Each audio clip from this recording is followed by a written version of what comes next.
네, 여러분 안녕하세요. 오늘 창세기 16장에 대한 것을 같이 살펴보고자 합니다. 창세기 16장을 이렇게 이야기하면 좋을 것 같아요.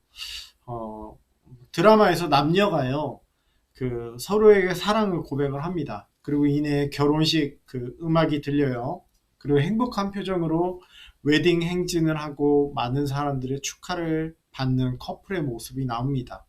그러고 나서 이어지는 화면은 이 배우자를 두고 바람을 피우는 장면이 나옵니다. 그러면 이 드라마를 보는 시청자들은 당황할 수밖에 없어요. 근데 16장이 그러했습니다. 앞선 15장에서 무슨 모습이 나올까요? 이 족장 언약이 있었거든요. 이 족장 언약이 무엇입니까? 창조주인 하나님께서 감히 목숨을 걸고 고작 인간 한 명을 위해서 은혜의 언약을 베풀어요. 그러니까 아브라함 한 명에게 언약을 맺으시는데 하나님이 자기 목숨을 걸고 언약을 맺으십니다. 그리고 그런 하나님의 정말 격렬한 사랑의 모습 앞에 인간 또한 정말 감동적인 모습을 보여주는데 아브라함이 어떻게 하냐? 아브라함이 여호와를 믿으니 여호와께서 이를 그의 의로 여기시고라는 정말 두고두고 남을 만한 그런 고백의 장면이 나옵니다. 그러니까 마치 드라마에서 남녀가 정말 뜨겁게 사랑을 고백하는 장면 같습니다. 그런데 그렇게 이 족장 언약식이 멋지게 끝나자마자, 결혼식이 끝나자마자 화면이 전환이 되는데 이 바람을 피우는 장면이 나오는 거예요. 아브라함이 그러고 있습니다. 그게 16장이죠.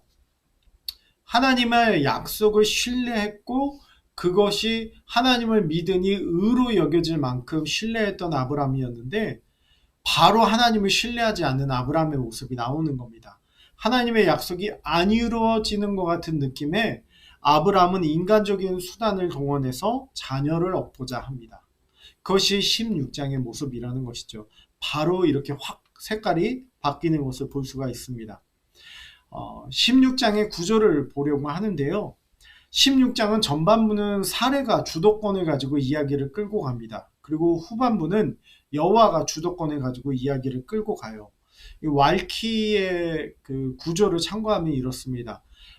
전반부에서는 사례가 제안을 합니다. 그리고 아브라함이 동조를 해요. 사례의 행동이 이어지고 하갈이 그에 대한 반응이 일어납니다. 이것이 A, B, C, D, A-B, C, D 서로 평행을 이루면서 이렇게 이야기가 진행이 됩니다.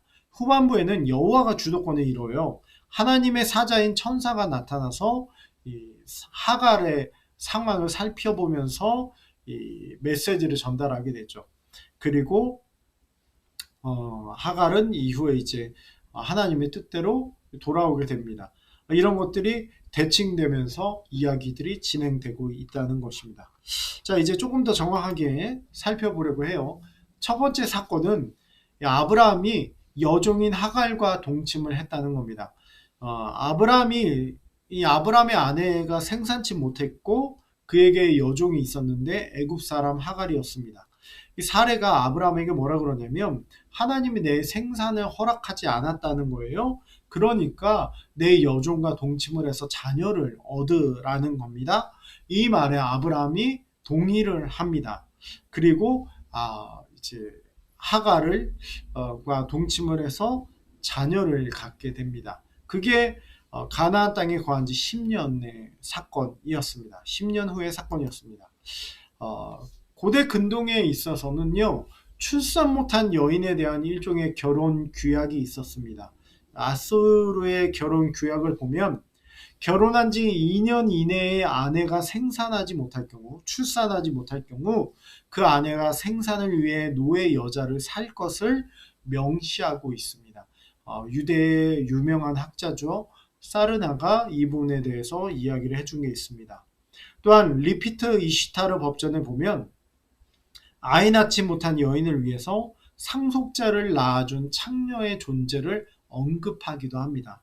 또한 함무라비 법전에서도 아이 낳는 것이 금지되어 있는 여사제의 남편은요, 노예를 첩으로 두어서 자녀를 낳게 됩니다. 또한 누지 문서에서도 자식을 낳을 수 있는 여자를 아내가 남편에게 주선하도록 규정을 하고 있다는 거죠. 그만큼 자식을 낳을 수 없을 때 일종의 대체 방법으로 첩을 두는 제도를 고대 근동에서 해왔다는 겁니다. 해왔다는 겁니다. 그런데 아브람도 이 제도, 아브람 가문도 이 제도를 그대로 사용하고 있다는 거예요.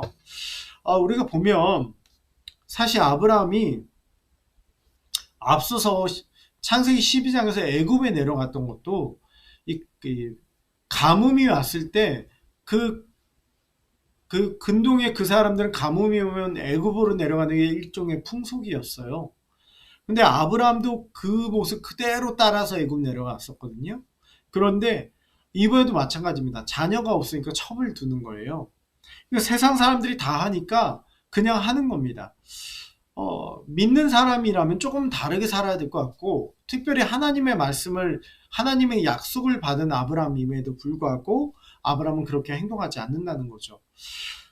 그런 걸 보면 참 아브라함의 모습이 답답하게 느껴지기도 합니다. 그런데 그게 아브라함만의 이야기는 아니라는 거죠. 오늘도 그런 모습이, 오늘날 우리에게도 그런 모습이 참 많다는 걸 볼 수 있기 때문에 우리가 그렇게 누구에게 말할 부분인가 그렇게 생각이 들기도 합니다. 이 16장은 창세기 12장의 사건과 유사합니다. 앞서 잠깐 얘기도 했지만 땅 주겠다는 하나님의 약속을 신뢰하지 못해서 하나님 주신 땅 버리고 애굽 땅으로 가는 아브라함의 이야기가 창세기 12장이었다면 이번에는 자녀 주겠다는 하나님의 약속을 신뢰하지 못하고 하갈을 통해서 자녀를 얻으려고 했던 아브라함의 이야기가 나온다는 거죠. 두 개 다 하나님의 약속을 신뢰하지 않는 아브라함입니다. 또한 12장과 유사한 것 중에 하나가 배우자의 제안으로 다른 이성에게 간 또 다른 배우자 이야기라는 거예요. 12장을 보면요. 아브라함이 제안을 합니다. 너를 내 누이라고 하자. 아내라고 하지 말고 누이라고 하자. 이렇게 제안을 합니다. 이것 때문에 사레가 바로에게 가게 되죠. 또 다른 이성에게 간 배우자가 됩니다. 근데 이번에도요. 이번엔 사레가 제안을 합니다. 그래서 아브라함이 다른 이성에게 가게 되죠. 특별히 그 12장과 좀 연관해 볼 수 있는 것 중에 하나가 이 하갈이 사실 애굽 사람이었잖아요. 언제부터 아브라함 집에 여종으로 있었을까? 가장 근거가 높은 것은 아브라함이 애굽에서 올라올 때였을 거라고 보여집니다. 그때 얻은 여종으로 추정이 되는데 애굽에서 실패했던 문제를 그대로 이어지면서 여기에서 또 다른 실패가 연결되고 있다는 거죠. 그러니까 한번 터진 문제가 다른 문제로 꼬리를 물고 있다는 것을 우리가 볼 수가 있어요. 또한 이 16장은 3장과 유사합니다. 어떤 학자는 이 아담과 비유를 하기도 하는데요. 아담과 하와가 선악과를 먹은 사건과 비유하기도 하는데, 먼저 그 두 사건 다 여성이 말을 합니다. 그리고 남성이 그 말을 들어요. 그리고 여성이 취합니다. 이게 사과가 아니라 선악과를 취하고, 그리고 하갈을 취합니다. 그래서 남성에게 줍니다. 그리고 남성은 이후에 책임을 회피해 버립니다. 이 동일한 패턴들이 나온다는 거죠. 그러니 앞서서 16장은 창세기 12장이나 창세기 3장의 모습을 볼 때 절대 16장에서는 아브라함이 잘못됐다는 걸 직접적으로 언급하지는 않습니다만 이런 유사한 패턴들을 볼 때 아브라함의 행동이 잘못되었음을 성경을 읽는 우리로 하여금 알 수 있게 만들어 준다는 거죠. 아브라함이 분명히 잘못을 하고 있다. 이걸 우리에게 보여주고 있다는 것입니다. 그렇게 해서 하갈을 첩으로 얻게 됐어요. 근데 이제 하갈이 임신을 하게 됩니다. 자기가 임신한 걸 알게 되자 임신 못하는 여성인 여주인을 멸시하게 됐죠. 그런데 이 사례가 가만히 있을 여자가 아니거든요. 아브라함한테 가가지고 막 이제 분통 터지는 이 자기의 심정을 막 내려놓습니다. 근데 또 아브라함은 여기서 정말 책임 없이 그냥 당신이 알아서 해라 넘긴다는 거죠. 표현이 그래요. 6절 보니까요. 그대의 여종이 그대의 수중에 있으니 그대의 눈에 좋은 대로 그에게 행하라는 겁니다. 자기 아이를 임신한 여성인데 지금 임신한 상태인데 어, 알아서 하라는 거예요. 그러자 또 사례는 하갈을 학대하기 시작합니다. 그러자 이 임신한 하갈은 도망갈 수밖에 없었어요. 어, 노예 학대에 관한 법인데 우루남부법을 보면요, 이 오만한 노예 출신의 첩은 소금 1리터로 그의 입을 문지르라, 이런 법이 있기도 했다고 합니다. 또한 함무라비 법전을 봐도요, 이 하갈 같은 여자에게 낙인을 찍어가지고 노예의 표지를 나타내도록 규정을 했다는 거예요. 그러니 오만한 노예, 잘못된 노예, 잘못한 노예에게 그런 일종의 학대 같은 짓을 행했다는 거예요. 그런데 또 우리가 주목해야 될 것은 그 당시에 그런 게 있었다는 건 사람들의 공통적인 정서였다는 건데, 아브람의 가정도 그렇게 했다는 겁니다. 그러니 믿음의 가정다운 모습이 하나도 없는 것이죠. 앞서서 이 첩을 얻는 모습도, 또한 그 하갈을 학대하는 모습도 그 당시 사람들 다 하던 건데 뭐 이러고 있다는 거예요. 그러니 정말 믿음의 가정다운 모습을 발견할 수 없다는 것을 우리가 발견하게 됩니다. 여기에서 주어지는 주요한 메시지가 있습니다. 뭐냐면, 아브라함이 우리가 되게 훌륭한 존재로 생각을 하는데, 그가 그렇게 훌륭한 존재가 아니었음을 성경은 자꾸 우리에게 보여주는 거예요. 그래서 사실 아브라함이 정말 믿음의 조상답게 된 것은 아브라함이 흠결한 그런 존재였기 때문이 아니라, 아브라함이 정말 괜찮은 사람이 될 때까지 하나님이 끌고 가셨다는 걸 보여주는 거죠. 우리에게 그걸 보여주고 있습니다. 또 하나, 세상 사람들이 다 한다고 그대로 행하는 게 과연 하나님의 사람다운 모습인가? 그게 아니라는 걸 본문은 우리에게 말해주는 것이죠.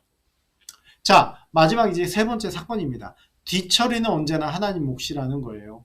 하갈은 학대를 견디지 못해서 도망치다가 이 샘곁, 곧 술깨 샘물 곁에서 하나님의 사자를 만납니다. 그때 하나님의 사자가 만류하면서 돌아가라고 얘기를 해요. 그러면서 이런저런 축복을 줄 것을 이야기를 합니다. 자녀의 이름을 이스마엘이라 하고, 또 자손들이 정말 많을 것을 얘기를 하고, 이스마엘이 어떠한 일을 할 것인지를 얘기를 해줍니다. 하갈이죠. 하갈은 자기의 모든 상황들을 살펴보신 하나님이라고 하나님을 고백하게 되고, 돌아가게 되어서 거기서 이제 무사히 이스마엘을 낳게 되죠. 그리고 이 성경은 그렇게 이스마엘이 태어났을 때에 아브라함이 86세였다고 말을 합니다.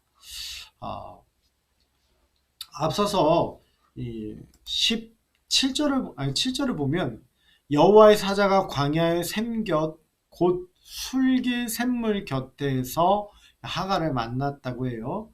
술길이라는 곳이 어딜까 정확하게 말할 수는 없지만, 송병영 교수는 이집트로 내려가는 길목에 위치하고 있다고 얘기를 해요. 그런 걸 보면 만약 그게 맞다면 하갈은 자기 고향인 이집트로 도피하려고 했던 것 같습니다. 그런데 그 하갈을 하나님이 만나세요. 그리고는 그 가정의 질서에 복종하게 하시면서 돌아가라고 하십니다. 하지만 단순히 돌아가라고 말하시는 것이 아니라 거기서 복을 허락하시죠. 마치 아브라함에게 하늘의 별처럼 자녀가 많아지게 될 거라고 얘기했는데, 여기서도 보면 10절을 보면 여호와의 사자가 또 그에게 이르되 내가 내 자손으로 크게 번성하여 그 수가 많아 셀 수 없게 하리라. 마치 아브라함에게 주신 축복 같은 축복을 주시는 것을 볼 수가 있습니다. 그렇게 하나님 복을 허락하세요. 그러면서 또 그 아이의 이름을 이스마엘이라고 하라 얘기를 합니다. 이 부분이 좀 중요한 게 뭐냐면, 이스마엘은 샤마, 듣다라는 뜻과 하나님이라는 뜻의 합성어로 하나님 들으신다라는 뜻을 가지고 있습니다.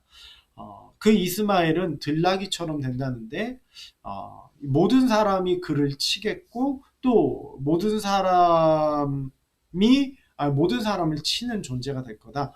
뭔가 조금 마냥 좋은 것 같지는 않고, 또 그렇게 또 너무 연약한 존재는 아닌 것 같고, 아무튼 그런 복을 받게 됩니다.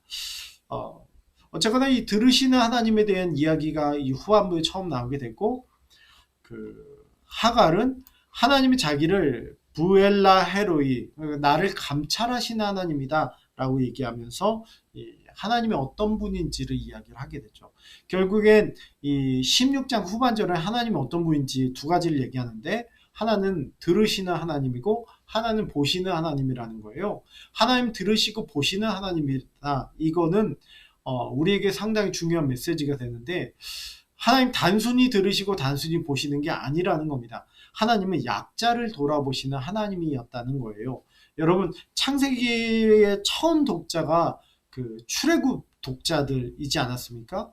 애굽에서 종되었던 그들이 애굽을 탈출하게 됐을 때 하나님의 은혜 주셔서 약자였던 그들이 탈출하게 되었고, 그들의 기도를 들어주셨던 하나님 아닙니까? 그때 그 출애굽 독자들은 그걸 깨달아야 되죠.